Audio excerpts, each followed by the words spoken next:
Hi, everybody. This is Benita Hudson, your psychic coach, coming to you with your monthly forecast. So let's have a look at what is coming up for this month. I'll switch cameras so you can see what I'm doing. All right, so we start off with our cards, and of course we are using the Publishing Goblins Oracle deck.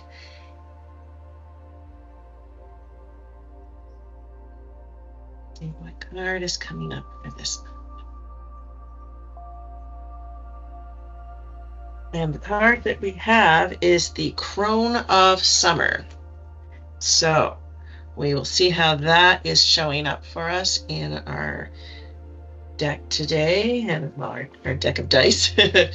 I love this because the die serve the purpose of an oracle deck, but also act like runes, and it's just really a joyful set to work with. I'm very excited because the next set is in the backer kit. I have backed it. I will be working with it, and you'll get to see that once it gets going. It'll have another 22 die.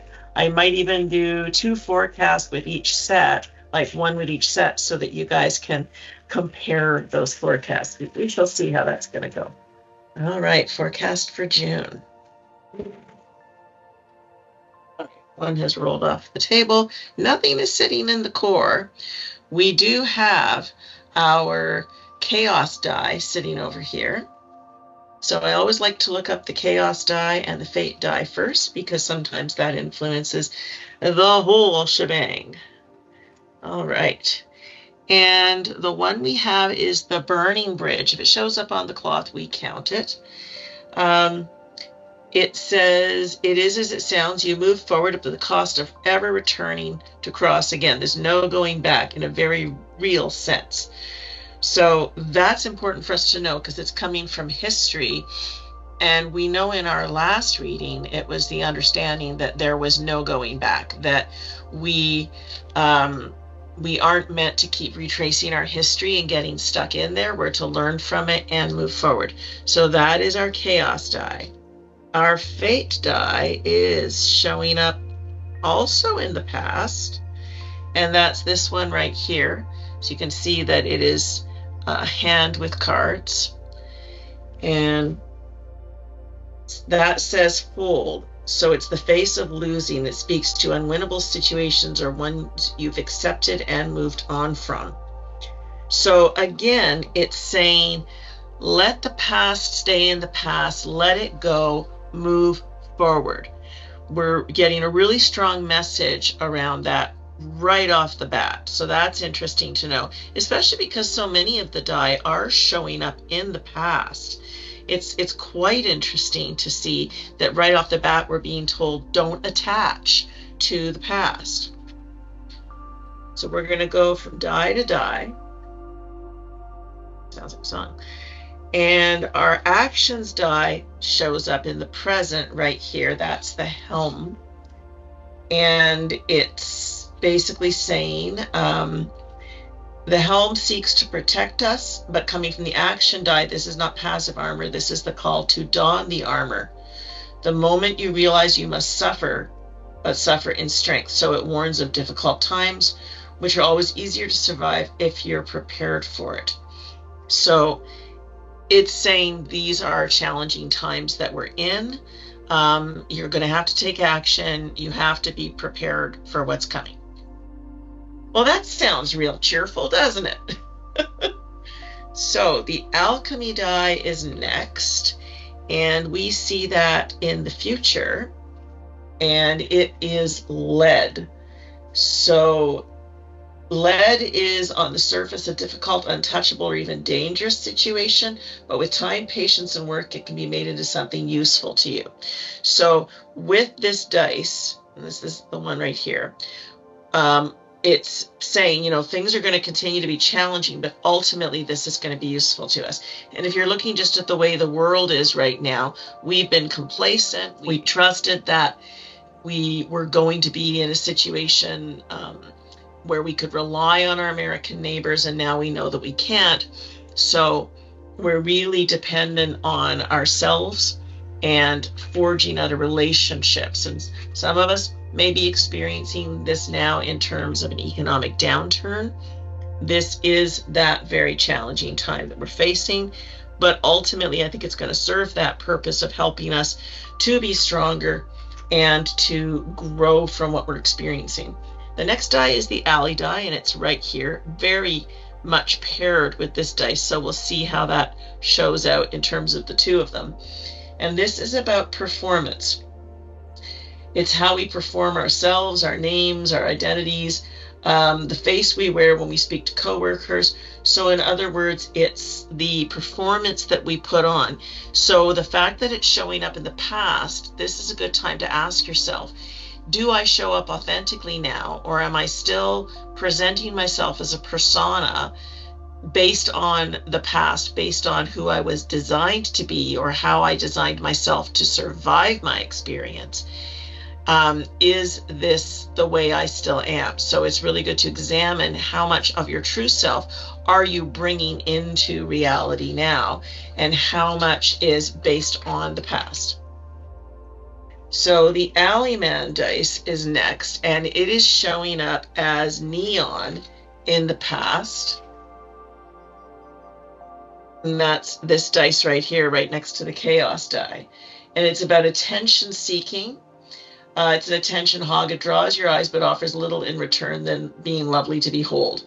So in other words, it's saying, again, let go of the past, let go of how you've seen yourself, let go of the need to have attention. This is a time where we have to dig deep, find within ourselves what needs to come up and out into the world to be productive in our current experience.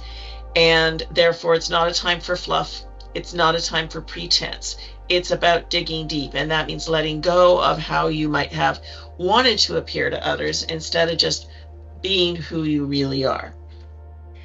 Our autumn die is showing up in the future, and it is this lovely little skull right here. It is called passing. It's the equivalent of the tarot death card.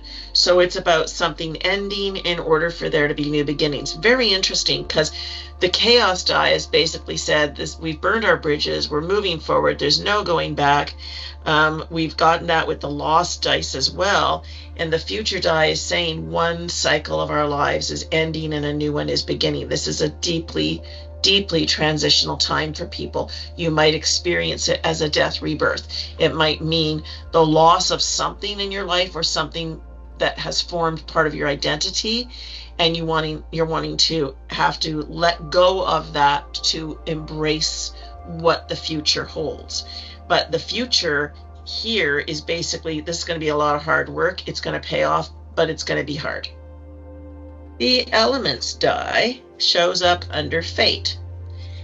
And in this particular case, it is wind. So wind characterizes the nearby dice as fleeting, coming and going, or arriving suddenly and leaving almost as suddenly. So it's very interesting that there's all these die kind of closely clustered together, but it's saying this is fleeting. In other words, don't get stuck in on any of this and say, well, that's just how it is from now on. No, it's saying this is where things are taking us, but there's a lot of change going on in the world right now. So, don't get stuck in the idea, well, this is just the way it is from now on. Things are going to shift and change. The Goblin die also shows up under fate, those little eyeglasses, and they are focus. So it says focus is that impossible attention where you only care for the object in front of you. Anything outside of your immediate vision beyond your main focus is unclear, fuzzy, and hard to make out. So what it's saying here is, because things are fleeting, you just focus on what's in front of you. What do you need to deal with right now, and let go of the rest? Just what's showing up right now that is actually demanding my attention. And I often say this when I'm working with people. You can get really overwhelmed by going, oh my God, I have so many things I have to work on. There's so much to do here. When if you just say, well, what's immediately in front of me that I actually can do something about and need to work on, you can be far more effective in the moment. So the influences die shows up here as well, and that is the smile. It speaks to people trying their best, even if what they give you is useless. So it's basically saying, cut people some slack. Not everybody, this is not going to bring out the best in everybody, but everybody is doing their best. So let's try to be kind to the people around us, and work with what is, and maybe not demand more than people are capable of giving. Speaking of which, the kindness die is the next one for us to look at, and it shows up under the past as stitches.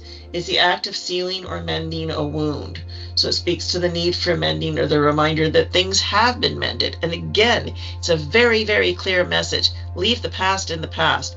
Whenever people bring up the past to me, my attitude is, okay, how is that affecting you now?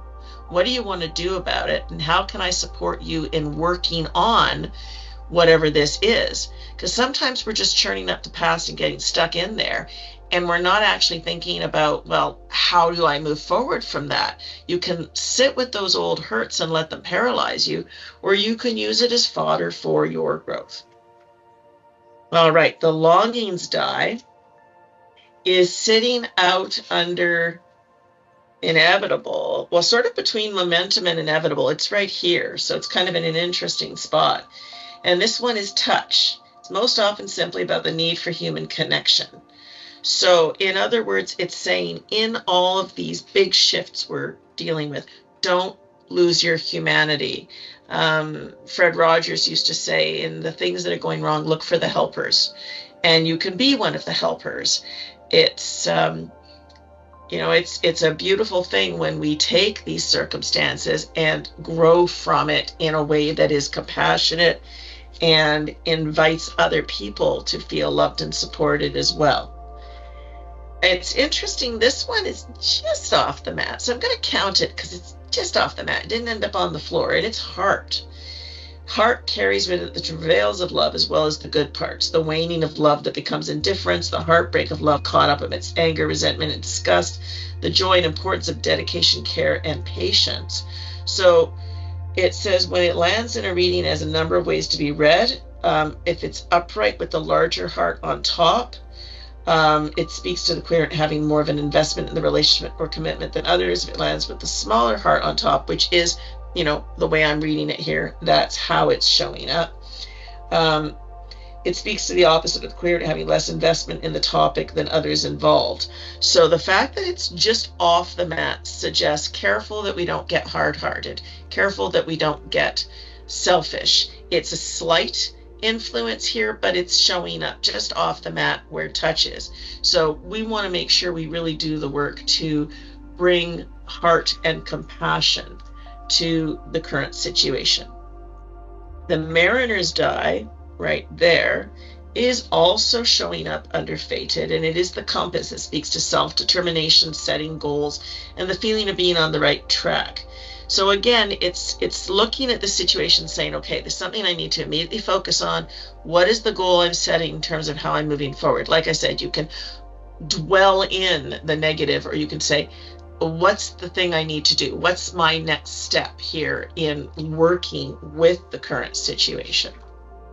Now we are looking at the metamorphosis die, and it's this one here, and it is the egg, and it's the beginning. So it can be you, an idea, a project, your journey. In any case, it is a start. So the fact that it is showing up here, and it's right next to the one that says sometimes people have the best of intentions but not do very well. It's saying you're going to start from here. You're going to start something new. You might falter. You might not get it completely right at first, but that's okay. It's a new start, and you've got to start somewhere.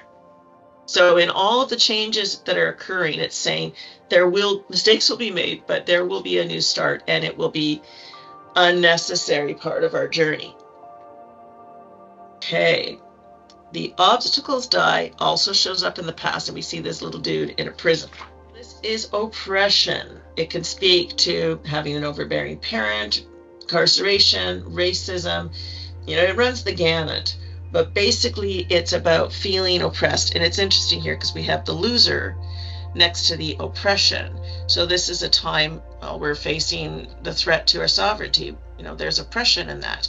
The oppression of not being able to travel, not being able to get the goods that you need. There's a risk to all of this right now, a risk to our sovereignty, a risk to what can happen if you cross the border. So, you know, we're seeing that energy, that sort of challenge. It's coming from the past, meaning that it's triggering any core survival patterns we might have. Those are being triggered now to give us a chance to work on this stuff. Now, the next die is right on the edge of present and future. And this dice is the relationships die, and it says rejection. So it relates to any form of rejection. It might be characterized by the quarters we're understanding here of the grid. Sometimes it's for the best. So when we see rejection, it's coming from present to future. We know we're dealing with rejection in our society, feeling the rejection of what used to be our good neighbors to the south, feeling that we must reject people and situations, you know, in order to move forward. We might be rejecting opportunities that lie south of the border. We might be rejecting the administration and the choices they're making. So it's pivoting us from the present to the future, basically saying this situation's not over.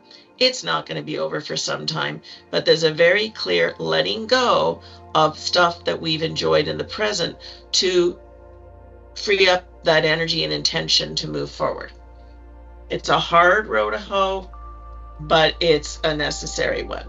The suits die shows up right next to Mr. Show-Off here. It's the eye, and it is null. It's the empty space between the suits. So it has a chance on its own to carry a great deal of meaning.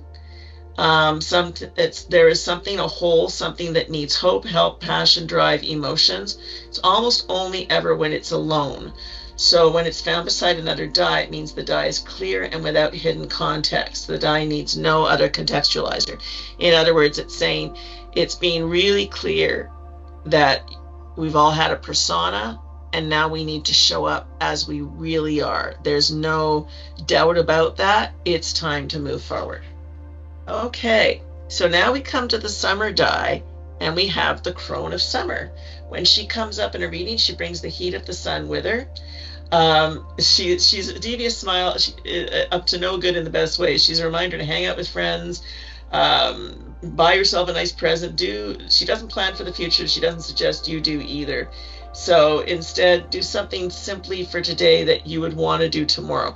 In other words, with all of the challenges here, it's saying take time for joy, take time for pleasure. Some of this is a hard row to hoe. Lighten it by finding the joy in every day. When things are hard, what is one good thing that's happening right now? What is one good quality in yourself or others you can rely on? Look for the good even when things are very challenging. And the summer die shows up under radiance, and again that's under fate.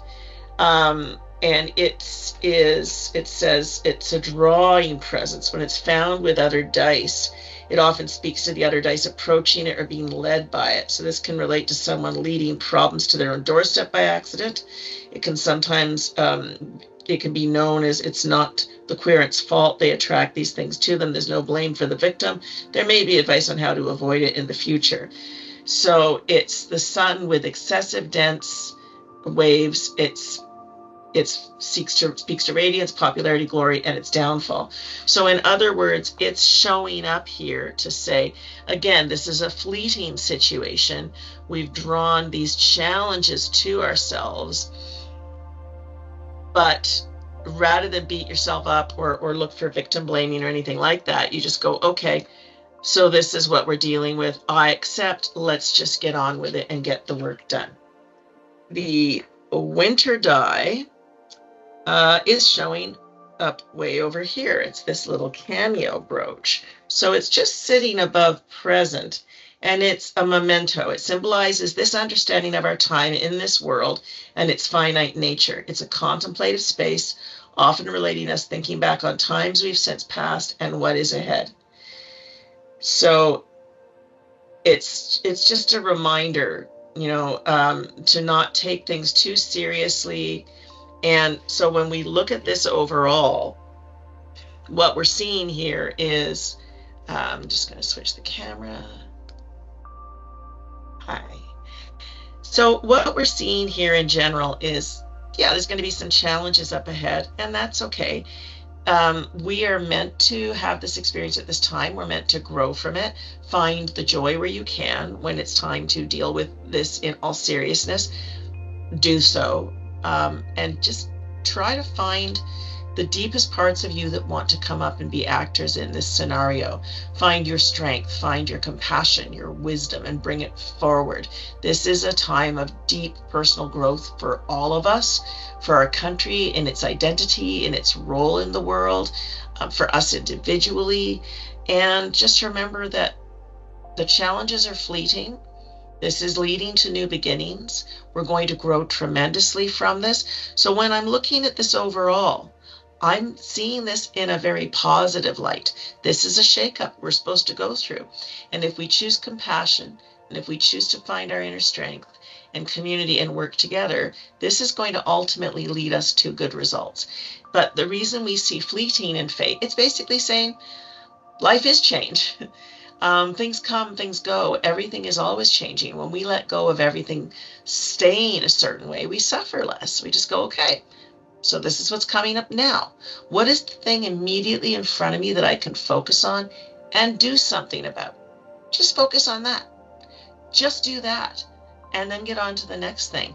And you'll find on the other side of this cycle, you will have grown tremendously. Our world will look very different. And I think in a lot of ways, it'll be a better place to live because there's been such an awakening happening on the planet now. And quite often, the person who's stirring up the most problems is the one who's also waking people up to the things they didn't see until they were in their face. So there we go. It will be an interesting month. If you need any support along the way, you know where I am. Please reach out, book a session, or book my 10-minute free consultation and just have a chat with me about what's coming up for you. And I can tell you how I work, and you can see if that's a good fit for you. Have a great month, everybody, and I will see you soon.